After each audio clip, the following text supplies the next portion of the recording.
O som do parabéns pra você tinha acabado de morrer no ar, deixando aquele zumbido alegre de umas 50 pessoas falando alto.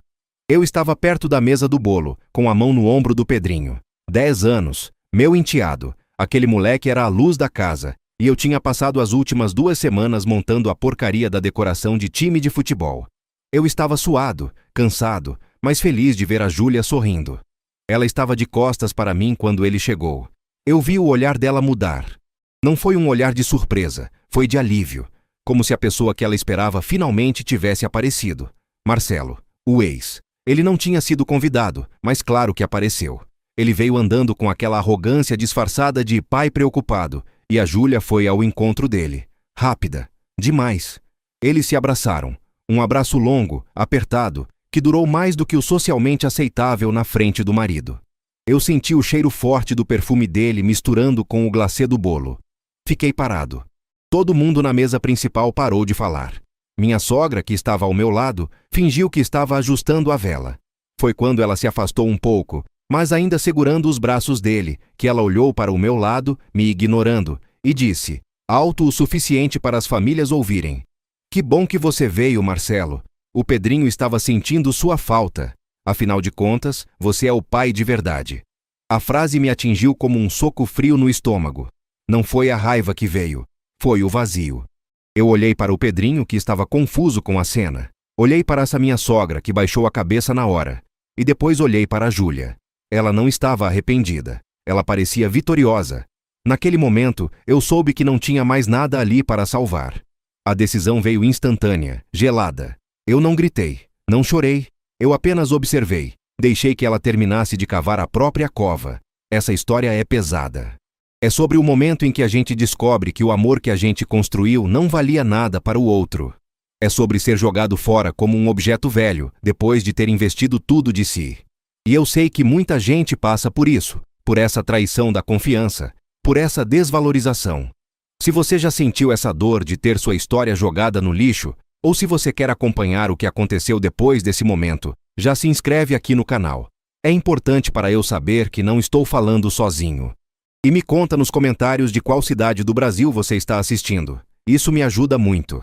Eu sou Alexandre, tenho 38 anos, moro em Belo Horizonte. Eu sempre fui um cara de planos, de organização. Trabalho com logística. A vida tem que ter uma estrutura, sabe? Eu gosto de saber onde estou e para onde estou indo. Quando eu conheci a Júlia, há 5 anos, ela era o oposto. Uma mãe solteira, batalhadora, sim, mas que vivia no improviso. Ela precisava de uma âncora. E eu me tornei essa âncora. O Pedrinho tinha 5 anos. Eu não sou ingênuo. Sabia que casar com alguém que já tem um filho é comprar o pacote completo. E eu comprei. De coração. Eu me apaixonei pela Júlia. E o Pedrinho veio junto, um bônus lindo e cheio de energia. Eu fui o cara que ensinou ele a andar de bicicleta sem rodinha, que ia nas reuniões de pais, que ajudava no dever de casa quando a tabuada empacava. Eu montei o quarto dele, paguei a escola particular, fiz o plano de saúde. Eu nunca forcei o Pedrinho a me chamar de pai, mas ele me chamava de Dendi, e o carinho era real, recíproco. Eu me senti pai. Eu era o pai, na prática. A gente morava em um apartamento que eu comprei no meu nome, mas que a gente reformou junto. Eu trabalhava feito um condenado para dar conforto para eles. A Júlia parou de trabalhar fora depois que a gente se casou, porque ela queria se dedicar à casa e ao Pedrinho. Eu banquei essa decisão. Eu confiei. O problema sempre foi o Marcelo. Ele não era um monstro, era pior. Era um fantasma que aparecia quando dava na telha. Ele era o tipo de cara que tinha um charme fácil, mas zero responsabilidade. Sumia por meses, voltava prometendo mundos e fundos para o Pedrinho, e pagava a pensão quando queria. E sempre era um valor ridículo, só para dizer que pagou. Júlia vivia nessa corda bamba emocional com ele. Ela dizia que tinha nojo do jeito irresponsável dele. Mas se ele ligasse do nada, ela ficava agitada. Eu via. Ela mudava o tom de voz, ficava mais tensa. Eu sempre tive paciência. Eu dizia: Júlia, corta isso. Ele é o passado. Nós somos o presente. O Pedrinho precisa de estabilidade. Eu não era ciumento. Eu era prático. Eu queria paz. Queria que o meu filho, porque eu o considerava meu filho, parasse de ter expectativas quebradas. Nas últimas semanas antes do aniversário, a tensão tinha subido muito. O Marcelo tinha prometido levar o Pedrinho no jogo do time que ele gostava, mas deu bolo de novo. Pedrinho ficou arrasado. Eu tive que consertar a situação, inventar um passeio de última hora, comprar um videogame novo para distrair ele. Foi nesse momento que eu percebi que Júlia sentia culpa por ter me escolhido. Ela parecia sentir que estava roubando o papel de pai do Marcelo, mesmo que ele não quisesse o trabalho. Ela começou a falar mais dele. Ah, o Marcelo faz falta para ele. O Pedrinho precisa da referência masculina dele. Eu olhava para ela e pensava, eu sou a referência masculina dele, caramba. Eu estou aqui todo dia. Mas eu mordia a língua. Eu não queria brigar na véspera da festa. Eu gastei o que não tinha no aniversário de 10 anos. Aluguei um salão de festas pequeno. Contratei a melhor decoradora de balões. Eu fiz questão de que tudo estivesse perfeito. Não era só uma festa. Era uma declaração de que eu estava ali, que eu era o provedor, a segurança. Júlia tinha convidado toda a família dela e os amigos da igreja. Estava lotado. Quando Marcelo apareceu, eu estava distraído. Eu tinha acabado de resolver um problema com um som que deu curto. Júlia me olhou, fez um aceno disfarçado de quem diz, fica calmo. Mas o jeito que ela foi até ele, não era de quem ia mandar ele ir embora. Era de quem ia dar satisfação. O abraço, o cheiro de perfume barato misturado com a alegria do salão. Aquele silêncio constrangedor que só acontece quando alguém fala uma verdade horrível que todo mundo estava tentando ignorar. Você é o pai de verdade. A minha sogra, Dona Célia, estava pálida. Ela me olhou com uma pena que me deu nojo. Ela sabia o quanto eu fazia pelo neto. Ela sabia que a filha tinha acabado de me humilhar. Eu respirei fundo. O tempo parou. Eu não podia dar o show que ela esperava. Se eu gritasse, eu seria o ciumento, o descontrolado, e ela seria a vítima que tinha que lidar com 2 machos brigando no aniversário do filho. Eu não ia dar esse gostinho. Eu não ia ser o descontrolado. Eu ia ser o lógico.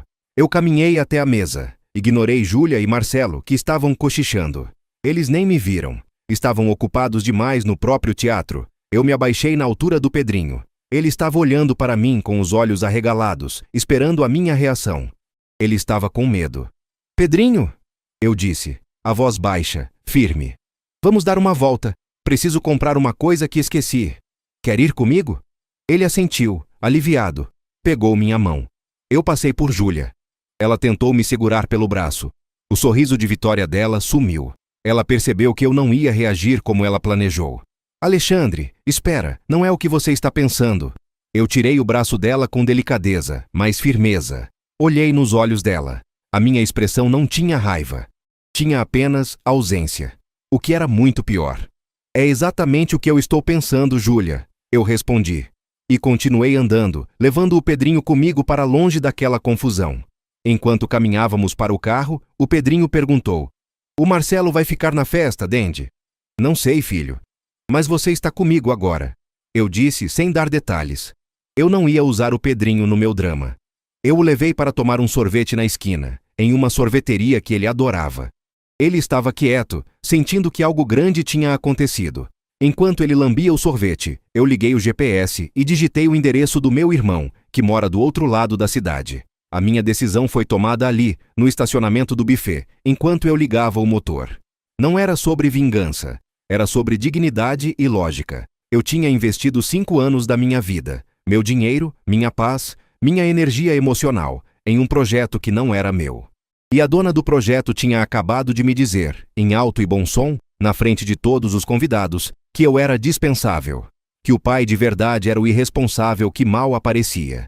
Se ele era o pai de verdade, então que ele assumisse as contas e as responsabilidades de verdade. Eu não voltei para a festa. Eu liguei para a minha sogra e disse: Célia, o Pedrinho está comigo. Eu vou levar ele para a casa do meu irmão. A Júlia pode ligar para buscar ele mais tarde. Dona Célia tentou argumentar, a voz embargada. Alexandre, pelo amor de Deus, não faz isso. Não estraga a família por causa de uma bobagem da Júlia. Bobagem, Célia. Ela me humilhou na frente de todo mundo e disse que o Marcelo era o pai de verdade. Se é bobagem para ela, para mim é o fim. Eu não sou um brinquedo.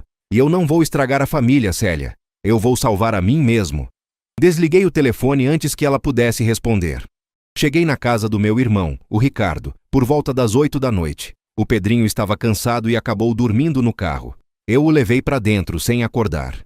Ricardo me recebeu na porta, estranhando minha cara. Ele sabia que eu estava na festa. O que aconteceu, cara? Você parece que viu um fantasma. Eu contei a história em 10 minutos, sem emoção, como se estivesse lendo um relatório de logística. O abraço, a frase, a reação dela. Ricardo ficou em silêncio por um tempo. Ele é mais velho e mais explosivo que eu, mas ele percebeu que eu não estava ali para desabafar, mas para executar um plano. E o que você vai fazer? Ele perguntou com a testa franzida. Eu vou sair da jogada. Eu disse, seco. Ela disse que eu não sou o pai. Eu não sou o marido. Então eu não sou nada. Eu vou provar para ela que o pai de verdade tem que ser o provedor de verdade. Eu vou sumir da vida financeira e emocional dela, de uma vez. A Júlia começou a ligar só depois que eu já estava na casa do Ricardo. Ela ligou umas 10 vezes, mandou mensagens histéricas. Alexandre, onde você está? Volte agora. Você vai estragar a festa do Pedrinho. Alexandre, o Marcelo já foi embora. Volta, por favor. Vamos conversar. Eu não respondi. Eu desliguei o celular e peguei o meu notebook. A minha mente, que tinha ficado em branco na hora da humilhação, agora estava funcionando a 1000 por hora, calculando cada passo da minha saída. Eu sou o tipo de homem que, quando decide cortar um galho podre, corta na raiz. Não adianta ficar podando as folhas. O primeiro passo foi o mais importante, o dinheiro. Eu tinha 2 contas bancárias principais. Uma conjunta, onde caía o meu salário e de onde saíam as contas da casa, e uma só minha, de investimento. Eu abri o aplicativo do banco e transferi todo o dinheiro da conta conjunta para a minha conta privada. Não deixei 1 centavo. Eu sabia que o pagamento do aluguel da festa tinha saído de lá, mas a próxima parcela do financiamento do apartamento ia vencer em 2 dias. E o cartão de crédito dela, que estava atrelado àquela conta, ia ser bloqueado por falta de fundos. Eu respirei fundo e, sem hesitar, liguei para o meu gerente. Quero cancelar todos os cartões de crédito adicionais imediatamente e quero tirar o nome da Júlia de qualquer acesso à minha conta principal. Se houver alguma taxa, eu pago. O gerente, acostumado com minhas transações frias, apenas me perguntou: houve algum problema, Sr. Alexandre? Houve um reajuste de prioridades. Agradeço a discrição. Em menos de 1 hora, Júlia estava sem acesso a nada. O segundo passo foi o apartamento. O financiamento estava no meu nome. Eu liguei para a imobiliária e pedi para colocar o imóvel para alugar o mais rápido possível. Eu ia pagar a multa de contrato, mas eu precisava que o processo começasse. Eu não ia voltar para aquela casa. Não ia dividir mais nada com ela. Eu também tinha um carro no meu nome, que ela usava para levar o Pedrinho na escola e fazer as coisas dela. Eu entrei no site do Detran, registrei a perda do documento, o original estava no carro, e solicitei a segunda via para o endereço do meu irmão. Em seguida, liguei para o meu seguro e pedi a suspensão da cobertura. Se ela batesse o carro, o problema não seria mais meu. Eu agi metodicamente. Eu não estava bravo. Eu estava desapegando. Eu estava apenas removendo meu investimento de um negócio falido. Quando Júlia finalmente conseguiu me achar, ela não ligou para o meu celular, porque ele estava desligado. Ela ligou para o celular do Ricardo por volta das 10 da noite. Ricardo me entregou o telefone com uma careta. É ela. Parece que o circo pegou fogo. Eu peguei o telefone. A voz dela estava diferente. Não era a voz da Júlia histérica, era a voz da Júlia apavorada. Alexandre, onde você está? Por que você fez isso? Ela não perguntou sobre o Pedrinho, que estava seguro. Ela perguntou sobre o que eu fiz. Fiz o que, Júlia? Eu mantive a voz monótona, sem emoção. O dinheiro, a conta está zerada, e o cartão não passa nem na padaria. O que você está fazendo, Alexandre? Estou reajustando as minhas finanças. Eu respondi. Você me disse hoje, na frente de todo mundo, que eu não sou o pai de verdade, Júlia. E se eu não sou o pai, eu não tenho responsabilidade nenhuma sobre a sua vida ou a do seu filho. Eu sou, no máximo, um conhecido. Alexandre, você sabe que eu não quis dizer isso. Foi só um momento de estresse. O Marcelo apareceu e eu... Você disse o que sentia, Júlia. E eu ouvi. Eu entendi a mensagem. Você não precisa de mim. Você tem o Marcelo. Ele é o pai de verdade. Então, ele pode ser o provedor de verdade. Eu estou fora. Ela começou a chorar, mas não era choro de arrependimento. Era choro de desespero financeiro. Você não pode fazer isso. E o Pedrinho? Você vai abandonar o Pedrinho? O Pedrinho está bem. Ele está dormindo aqui na casa do meu irmão. Quando você quiser, pode vir buscar ele. Mas se você está preocupada com o futuro dele, sugiro que converse com o pai de verdade. Eu não sou mais o provedor. Você está sendo cruel. É chantagem. Não, Júlia. É consequência. Você me transformou em um estranho hoje. Estranhos não pagam contas.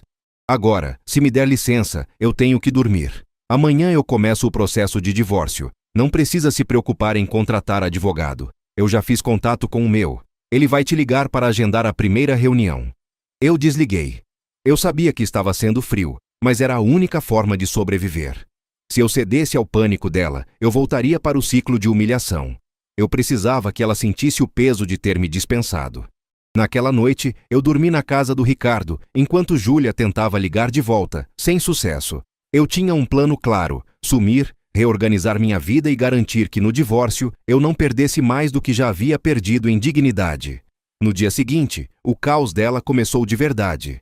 A primeira ligação veio da dona Célia, às 7 da manhã. Alexandre, a Júlia está desesperada. Ela não tem dinheiro nem para colocar gasolina no carro. O Pedrinho precisa ir para a escola. Pelo amor de Deus, volta para casa e resolve isso.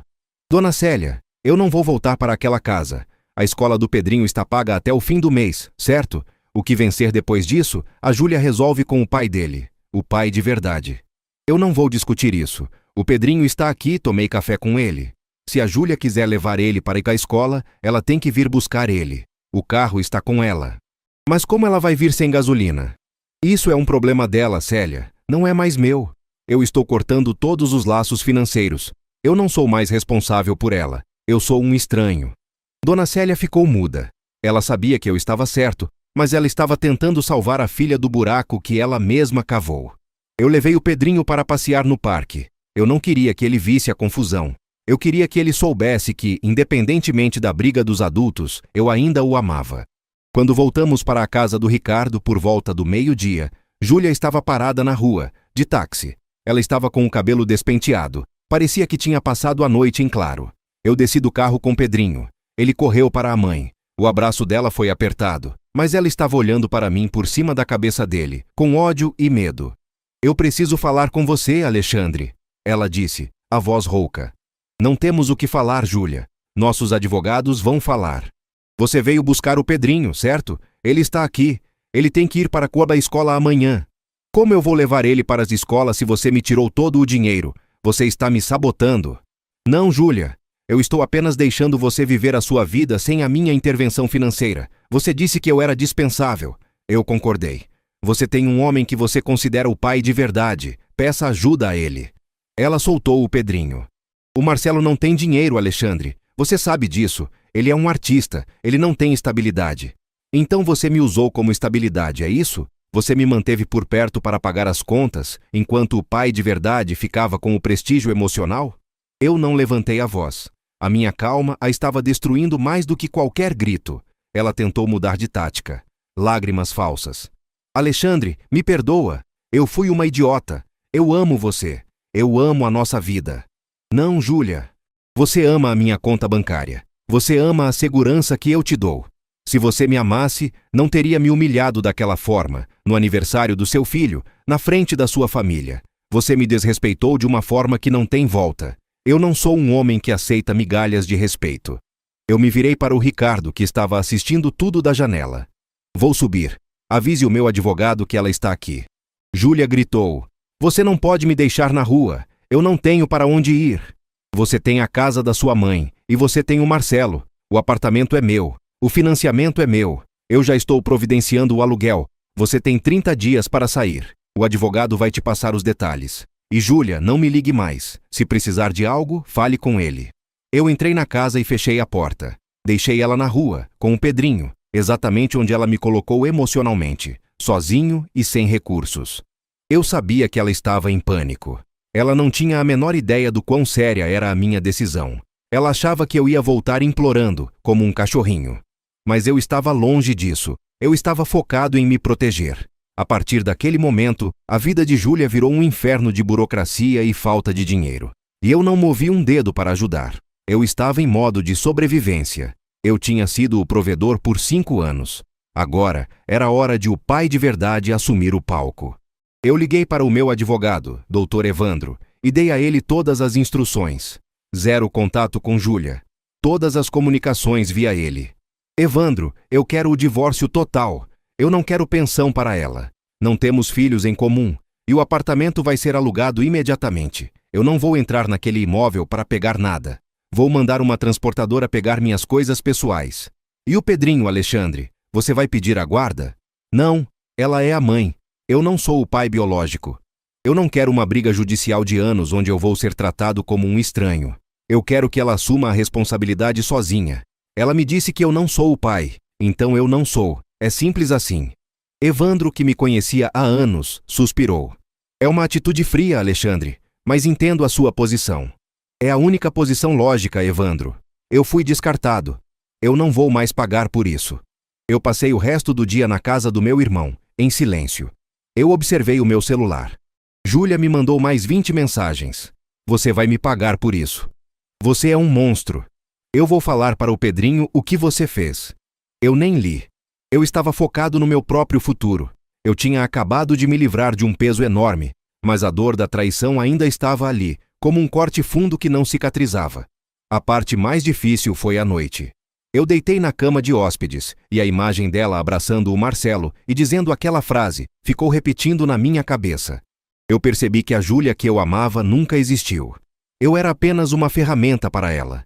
Eu precisava de distância. Eu precisava de tempo. No dia seguinte, eu fui até o meu trabalho e pedi férias. 2 semanas.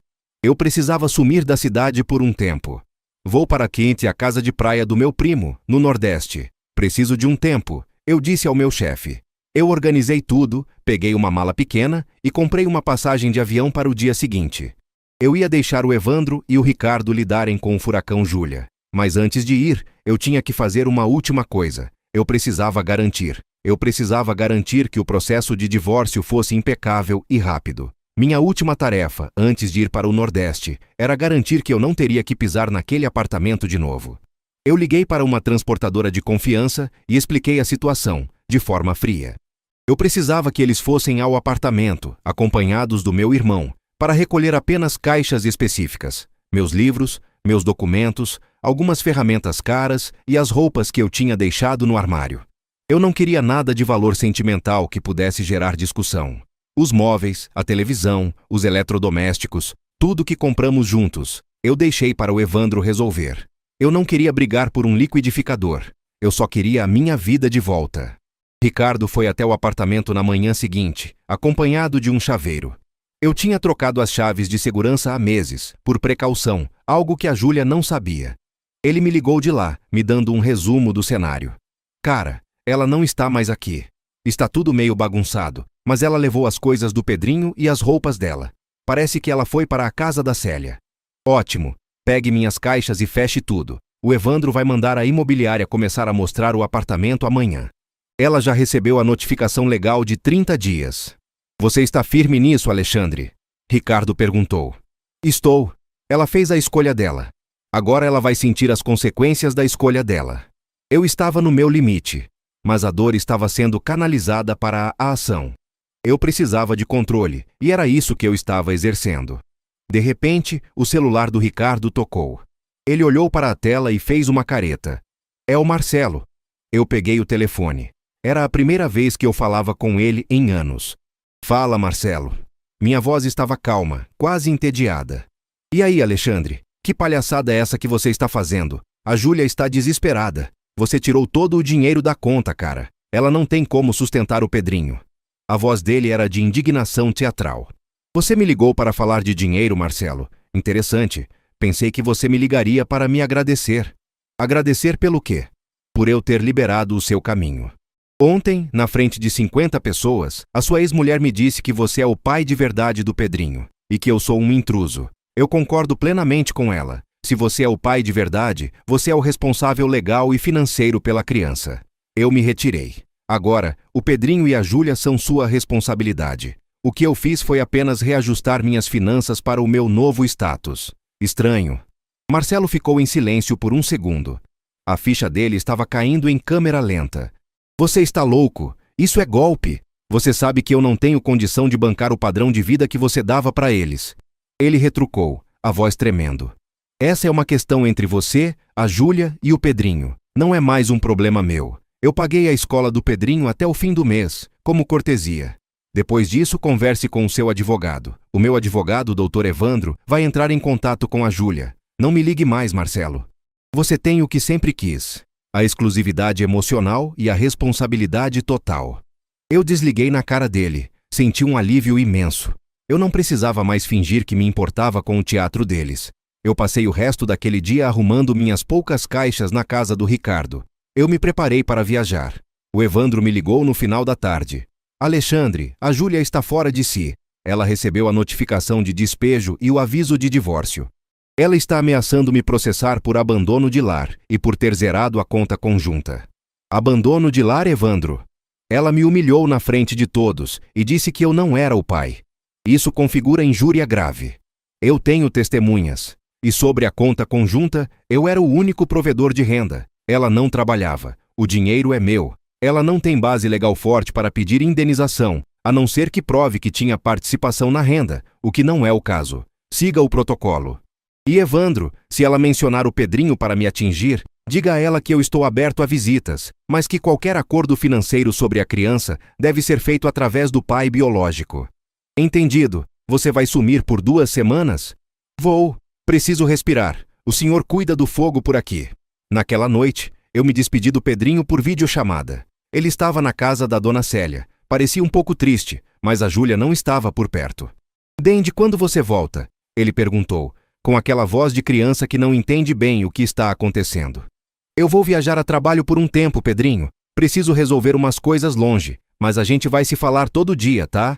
Você se comporta e ajuda a vovó Célia. Eu não podia ser totalmente honesto, mas eu também não podia mentir sobre a ausência. Eu precisava que ele soubesse que eu não o estava abandonando por escolha dele. O Marcelo está aqui, ele disse baixinho. Ah, que bom. Aproveita ele, filho. Ele também te ama muito. Eu encerrei a ligação sentindo um aperto no peito. Era a primeira e única vez que a emoção ameaçou me quebrar. Eu amava aquele garoto, mas eu sabia que ficar ali, pagando as contas enquanto ela buscava o pai de verdade, era destruir a mim mesmo. Eu tinha que me salvar para poder, quem sabe um dia, ter uma relação saudável com Pedrinho, longe da toxicidade da Júlia. A fuga e o vazio. Eu cheguei em Natal, no Rio Grande do Norte, no dia seguinte. O apartamento do meu primo era de frente para o mar, vazio e silencioso. O contraste entre o caos emocional de Belo Horizonte e aquela paz azul era chocante. Eu passei os primeiros dias dormindo. Meu corpo estava exausto, não de trabalho, mas de tensão. Quando acordei de verdade, comecei a correr na praia, limpando a cabeça. Eu mantive meu celular desligado, exceto por 1 hora no final da tarde, apenas para falar com o Ricardo e o Evandro. O relatório do Evandro nos primeiros dias era um show de horrores para a Júlia. Alexandre, a situação dela é caótica. O carro ficou sem gasolina e ela teve que pegar ônibus para levar o Pedrinho na escola. Ela está morando na casa da Célia, que é pequena. Ela tentou pedir ajuda ao Marcelo, mas ele sumiu. Ele disse que não tem como arcar com a estrutura que você dava. E o que a Júlia está dizendo? Ela está chorando e ameaçando. Diz que você vai se arrepender, que você destruiu a vida dela. Ela pediu uma reunião urgente comigo para negociar a pensão. Diga a ela que não há pensão conjugal, pois ela é jovem e saudável. E sobre o Pedrinho, diga que, se ela entrar com uma ação de pensão contra o Marcelo, eu estarei disposto a depor a favor dela, confirmando que o Marcelo é o pai biológico e deve arcar com os custos, mas eu não serei a muleta. Eu estava sendo cruel? Talvez. Mas eu estava sendo justo. Eu estava dando a ela a vida que ela escolheu, sem o meu amortecedor financeiro. A maior pressão veio da dona Célia, que começou a me ligar incessantemente no meu número pessoal, mesmo eu estando no Nordeste. Eu atendi uma vez, no 3º dia. Alexandre, me escuta. A Júlia está doente de preocupação. Ela não come, ela não dorme, ela está arrependida. Por favor, volta. Pensa no Pedrinho. Dona Célia, com todo respeito, a Júlia não está arrependida. Ela está assustada porque a fonte de renda secou. Se ela estivesse arrependida de verdade, ela teria me ligado implorando perdão, não perguntando sobre o dinheiro. E se ela estivesse pensando no Pedrinho, ela não teria me humilhado daquele jeito, desestabilizando toda a vida dele. Mas ela está sem nada. Você a deixou na miséria. Célia, eu a deixei exatamente onde ela me colocou, sem dignidade. Eu trabalhei duro por 5 anos para dar conforto à sua filha. Ela jogou isso na lata do lixo por um abraço do ex.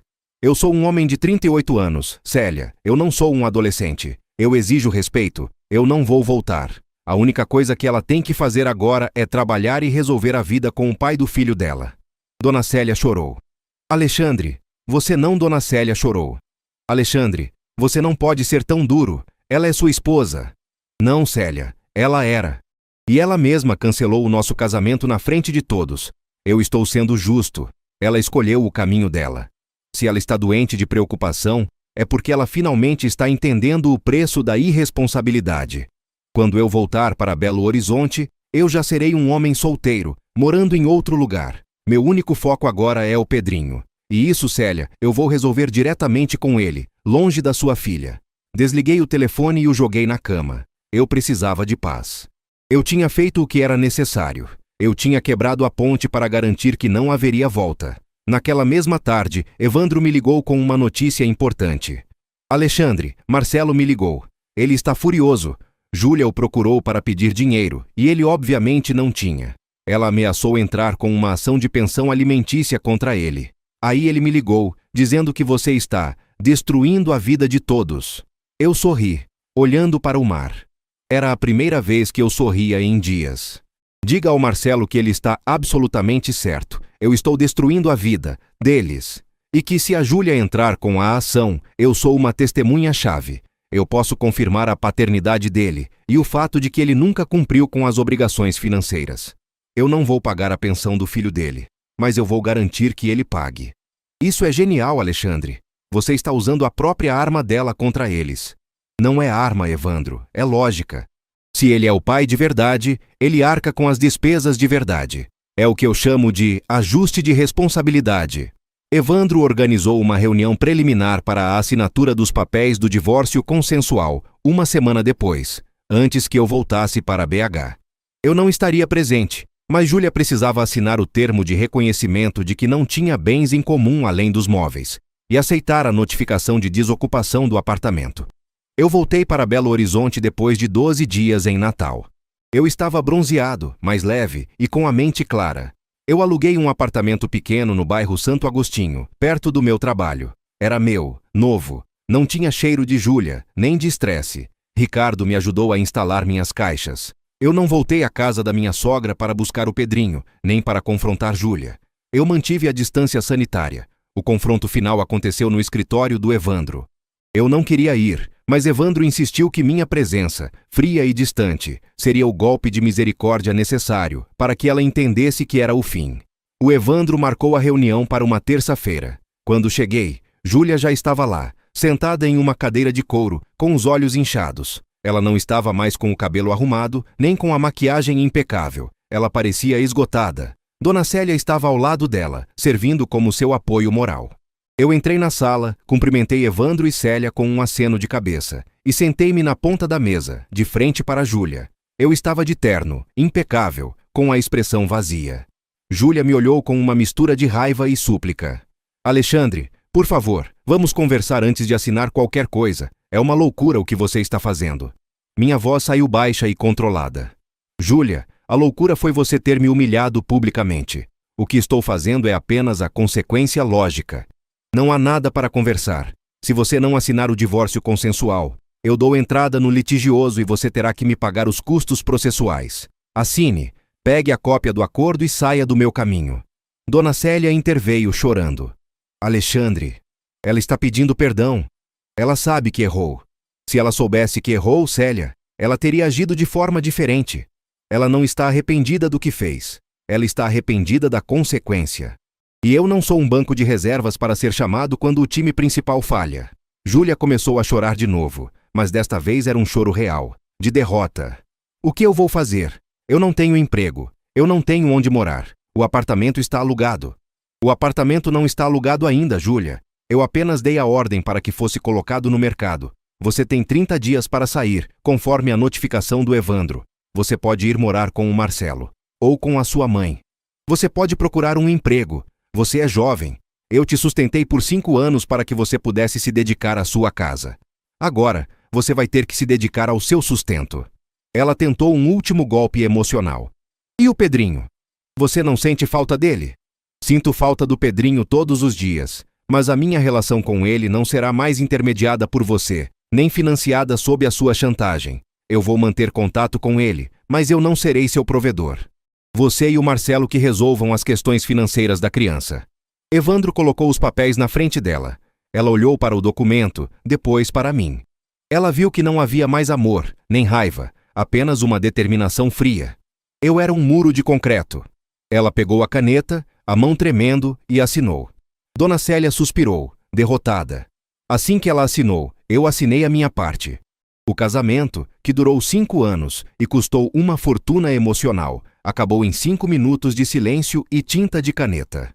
O contrato de aluguel do apartamento entra em vigor no próximo dia 15. A chave deve ser entregue à imobiliária. Se houver danos, será descontado do seu fundo de garantia que está parado, já que você não trabalha.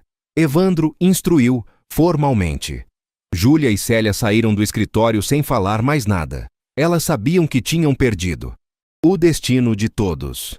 O divórcio foi rápido. Eu tinha todas as provas e a Júlia não tinha como lutar contra o fato de que o apartamento e o dinheiro eram meus, e que ela tinha me dispensado publicamente.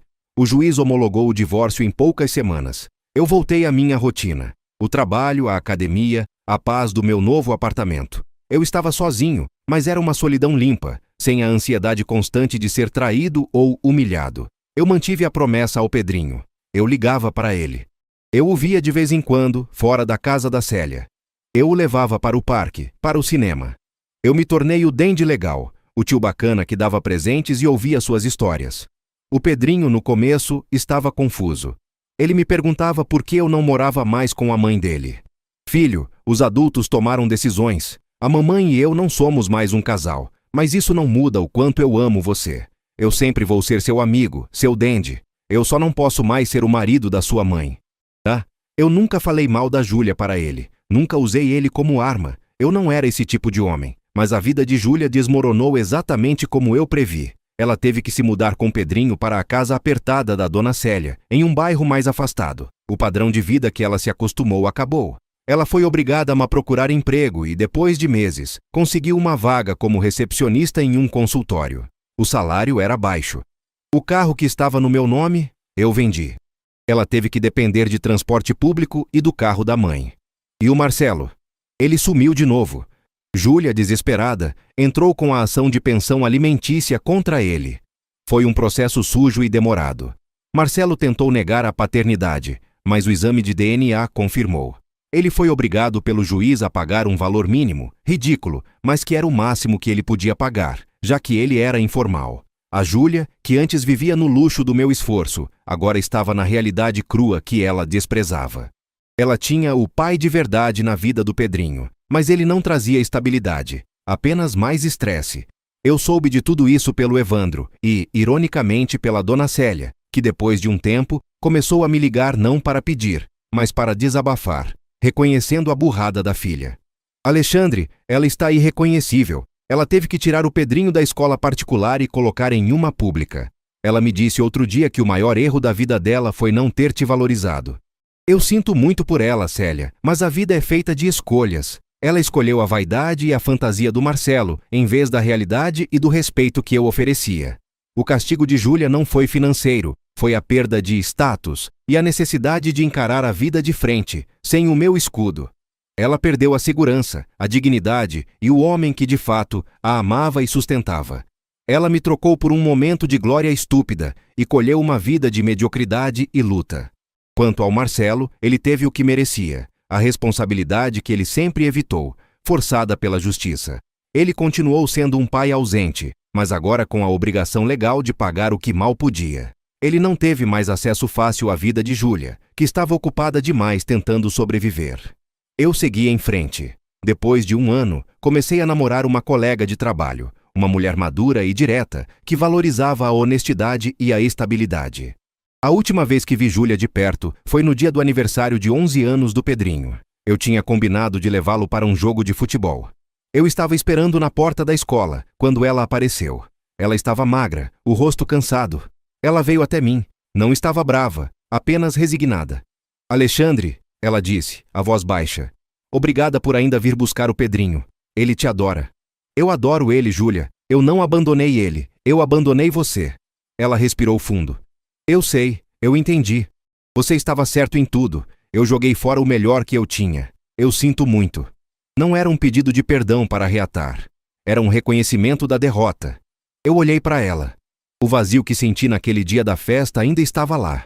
Mas agora vinha misturado com alívio. Eu não senti raiva, eu senti pena.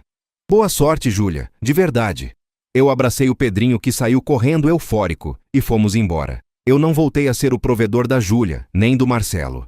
Eu me tornei o provedor da minha própria paz. Eu aprendi que a dignidade é o nosso bem mais valioso. E quando alguém tenta roubar isso de você, a única resposta lógica é cortar o laço e deixar que a vida, implacável como ela é, cobre o preço da ingratidão. E ela cobrou. E eu finalmente, depois de tudo, estava livre. E se você gostou dessa história, não se esqueça de se inscrever no canal, ativar o sininho e deixar o like para não perder mais histórias como essas. Todos os dias novas histórias emocionantes.